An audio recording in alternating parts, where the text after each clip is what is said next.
Thanks so much for tuning in. Episode 5 of Rauls Wrestling Reviews, you guys. Thanks so much for taking the time to look at the video as I review today's pay-per-view, which is SummerSlam 1989. I'm going to go over some facts and then get into the pay-per-view card itself. So the pay-per-view took place August 28th, 1989 in East Rutherford, New Jersey. It had about 20,000 people in attendance, and of course, the thousands watching on live pay-per-view. Doing your color commentary for this event was Jesse the Body Ventura, alongside now Tony Schiavone. Before the pay-per-view begins, you see a worked-up Jesse the Body Ventura, basically accusing Tony Schiavone of running out Bobby the Brain Heenan. That's why he can't do any color commentary, and that if he is the reason why, he's going to answer to him. So going to the card itself, we have the first match of the night, which is, of course, Hart Foundation, Bret Hart and Anvil Neidhart versus the Brainbusters, the team of Tony Blanchard and Arn Anderson.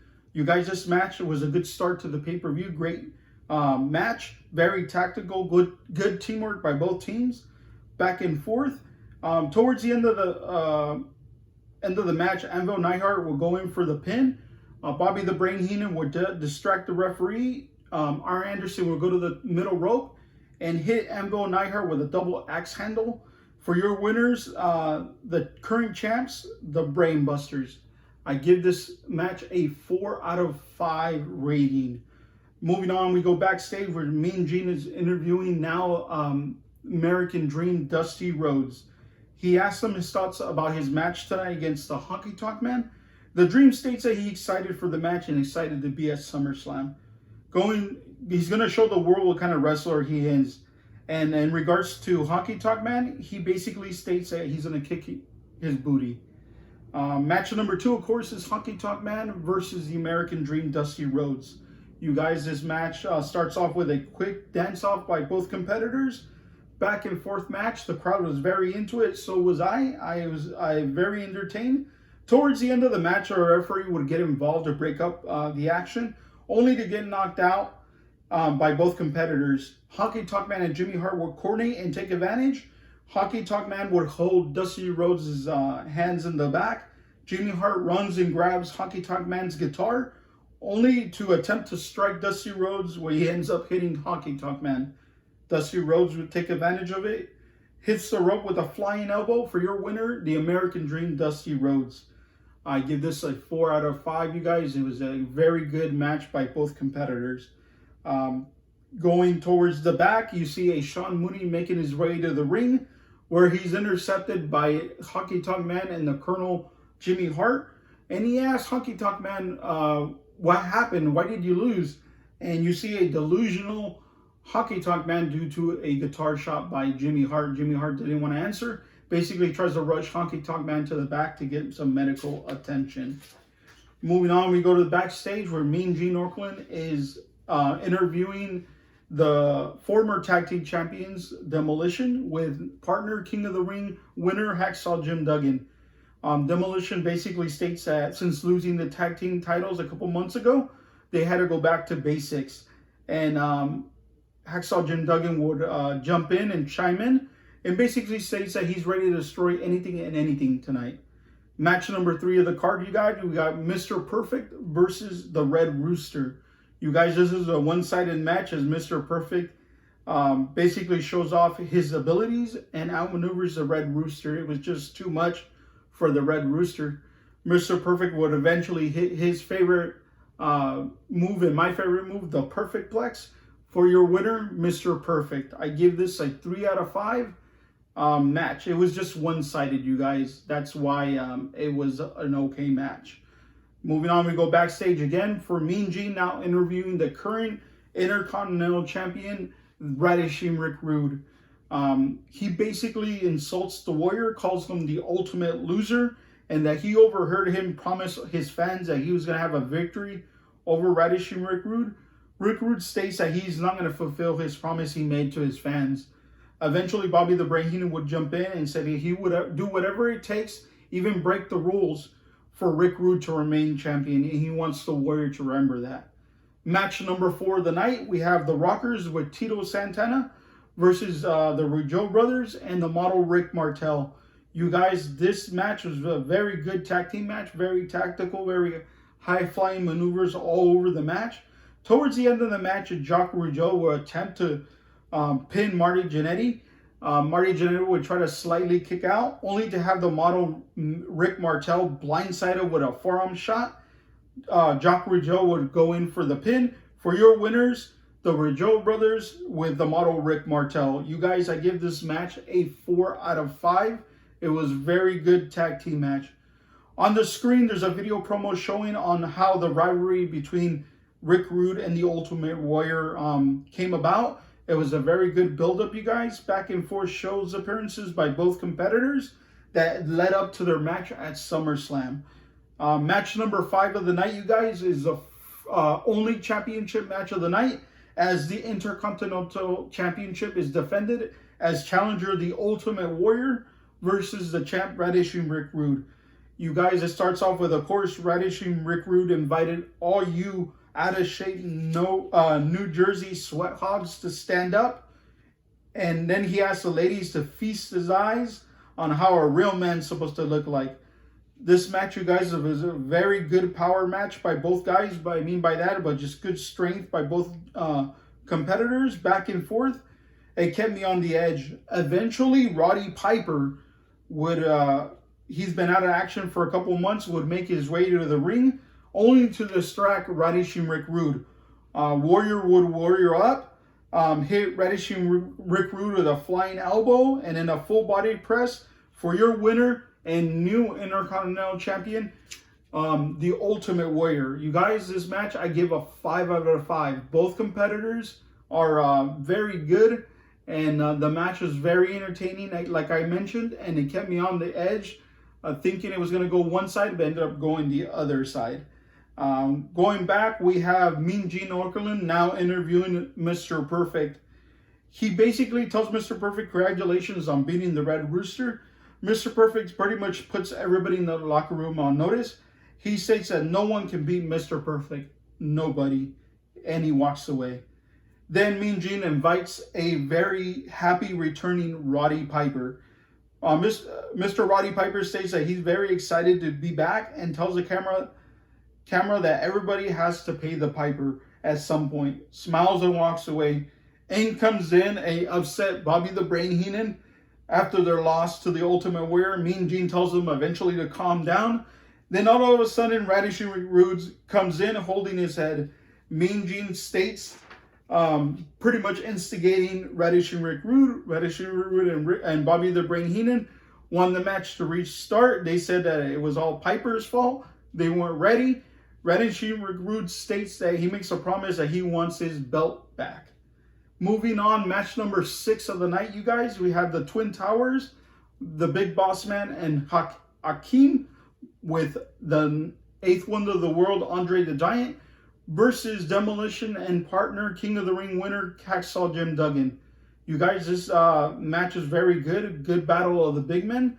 A lot of display of good power moves by both teams mixed with a good brawling. Back and forth. Eventually, the action would hit outside. The referee would have his back turned. Hacksaw Jim Duggan would eventually hit Hakeem with his 2x4. And for your winners, Demolition with King Hacksaw Jim Duggan. This match was pretty okay, you guys. I give this a 3 out of 5. Going backstage, we now have Mean Gene Okerlund interviewing the $1 Million Man with valet manager Virgil. He states the time of waiting is over, and states that he's a classic man with great wrestling abilities, and he will display it tonight. He states that he wines and dines with the best, while his opponent Jimmy Snuka wines and dines eating bananas and coconuts with no class, and he's going to show him why he's the best of the best. Heading to the ring, we have a special ring announcer for this event, as rugged Rodney Garvin comes in and does his introduction for the following matchup between Hercules and Greg the Hammer Valentine. During the introduction to the match, he gives a good introduction for Hercules, but obviously gets in the skin of Greg the Hammer Valentine consistently bagging on him to a point where he mentioning his weight, and he claims that he's lying about his actual weight. Match number 7, of course, is Hercules versus Greg the Hammer Valentine. One-sided event, you guys. Hercules outpowered basically the Hammer. Greg the Hammer Valentine will eventually make some form of a comeback. He gets Hercules in a corner. He eventually uses the middle rope as leverage as he pins Hercules for your winner, Greg the Hammer Valentine. After the match, Ronnie Garvin is announcing the winner. He refuses to call Greg the Hammer Valentine the winner. He continues to instigate him. Greg the Hammer Valentine gets to a point where he goes up to Garvin and pretty much sucker punches him. And Garvin rolls out of the ring. Hercules will come in and defend Garvin. Eventually, Garvin would make his way back in the ring, you guys, and both wrestlers would attack the Hammer, knocking him out.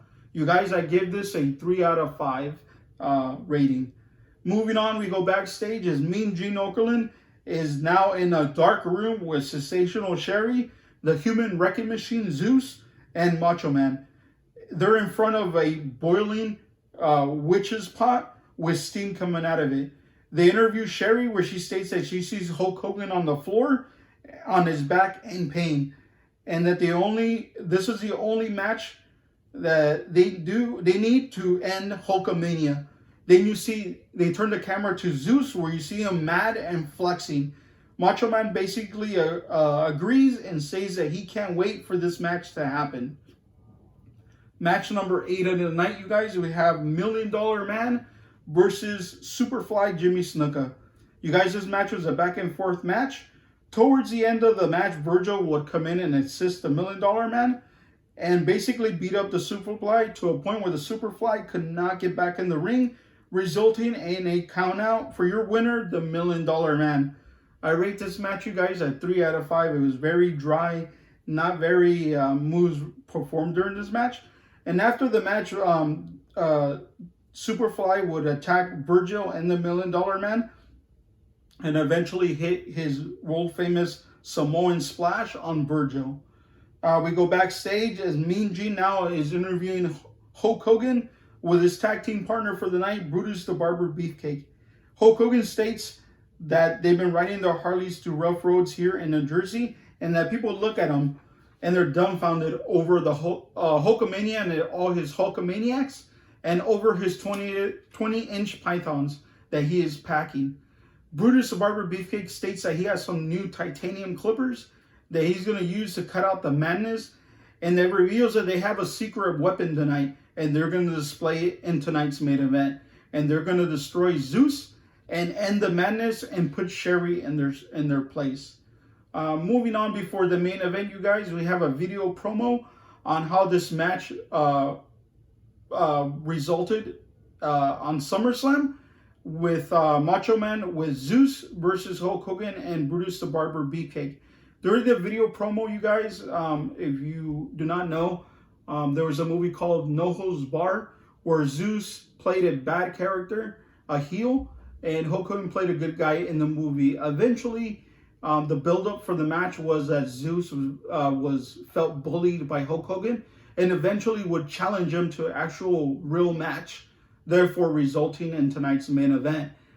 There were a couple of shows that all 4 competitors would be on Superstars Saturday Night Main Event where they competed. The build-up for this match, you guys, was very good. So, of course, the main event of the night, you guys, Macho Man with the world's wrecking machine, Zeus versus Hulk Hogan and Brutus the Barber Beefcake. Before the match, you guys, is started, Howard Finkel introduces what is now Hulk Hogan's secret weapon, which is, of course, Mrs. Elizabeth. The body states that this is the secret weapon, Shivani. Just pay attention. Good matchup, you guys. Good chemistry by both teams, back and forth. Very entertaining. Eventually, we would see that Sherry had some kind of purse that she's been hiding and pulling out every so often, and it's full of something. Eventually, Hulk Hogan would gain control, intercept the purse, and hit Zeus with it. The purse was thrown into the ring, intended to go to Macho Man. Hulk Hogan would use it and hit Zeus. Hulk Hogan would then hit his famous leg drop for the 1, 2, 3. For your winners, Hulk Hogan and Brutus the Barber Beefcake. After the match, you guys, Elizabeth would make her way to the ring. Inside the ring, Hulk Hogan would get a hold of Sensational Sherry and hold her arms back, and Mrs. Elizabeth starts wailing on her. After the match, all 4 competitors, Zeus and Macho Man, would retreat. Hulk Hogan, Brutus the Barber Beefcake, and Elizabeth would celebrate in the ring. Before the celebration, Brutus the Barber Beefcake would get his clippers and ended up cutting Sensational Sherry's hair. You guys, I give this a 5 out of 5. You guys, I just want to remind everybody that all the copyrights are owned by the World Wrestling Entertainment. This video is the sole purpose of giving my opinion and my review on this event. I do not own any of the rights to this DVD. I want to take a minute and thank the 19 subscribers, the 249 views on the 4 episodes I have. I hope I can hit over 100 on episode 5. It's well appreciated. You guys, I think it's time now that I take a hiatus. I've done 5 episodes. I am very excited and very happy and proud by the support I get. Fortunately, the time is right. I wanted to do 1. I did 1. I wanted to do 3. I did 3. And now I did 5. I'm very excited. Now I have to take a hiatus due to my financial state. I have to become a provider again. I obtained a job and I'm ready to go. You guys, as soon as I'm able to get my schedule going, I will get back to YouTube and get back to my reviews. You guys, I want to thank everybody that chimed in, gave their opinion, messaged me to give me nothing but motivation. You guys, I love professional wrestling. I always love professional wrestling. I'm always open to open criticism. I criticize myself. I push myself to the limit. Do not limit yourself. If you have a hobby, a love for something, go for it. Put up a channel. Do it. You guys, I got nothing but love for you guys. Thank you so much. I hope we can get more subscribers. Hope we can get more views. This isn't the end. It's only to be continued. We're talking about other things going on with my reviews, maybe some guest hosts. We'll see what the future has for us. Until then, you guys, thank you so much for tuning in. We'll see you next time.